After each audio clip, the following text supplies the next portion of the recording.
Well, a short time ago, I spoke to Colonel Richard Williams, a former SAS Commander in Iraq and Afghanistan. I started by asking for his reaction to the US drawdown. Well, I think it's good news. I think it indicates that the plan that was put together in 2009 is being stuck to. And having just come back from Afghanistan, the people I speak to expected it to happen this way and judge that it's time for the Afghan security forces to take up where the coalition forces are starting to hand over. But do you think it's a political decision more than a military one? Well, campaigns, without trying to sound like a smart aleck, are generally run by politicians, not military men, and nor trying to just double up what the Prime Minister said the other day, which I thought was very appropriate. This is a decision based on analysing what the Afghan government needs relative to its threats. And this will be informed by military calculations, but will be very much decided by politicians in America, Britain, France, and most importantly, Kabul. So inevitably it's political, but all wars are political, so we shouldn't be surprised by that. Will an American drawdown put considerably more pressure on British forces in Helmand? Well, I don't know the specifics of where the drawdown is going to affect. I don't know, for instance, whether of the 10,000 troops announced now, it's going to draw down troops around the British elements in Helmand.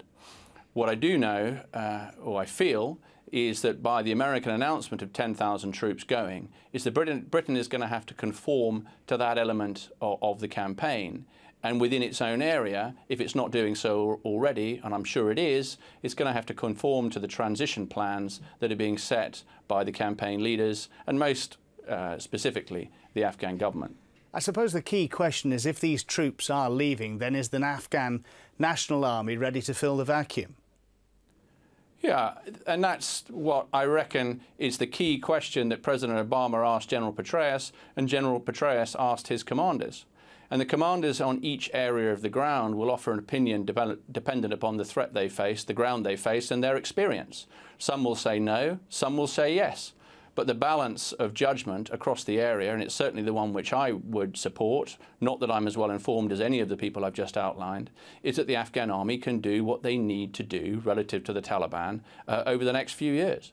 Just finally, can you see the Taliban spinning this American decision and the decision of the French to pull out as some kind of victory?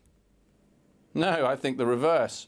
It shows confidence on the side of our campaign leaders that they feel they can hand over to the Afghan army, something the Taliban really hoped wouldn't happen. The Taliban is relatively small to the Afghan population, is influential only because of the threat of violence. If what we've done over the last 10 years is built an Afghan government with Afghan forces that can deal with that violence in the ways that ensure it's not strategic, the Taliban are in a really, really bad place. And I see this as a statement that we're making real progress against them.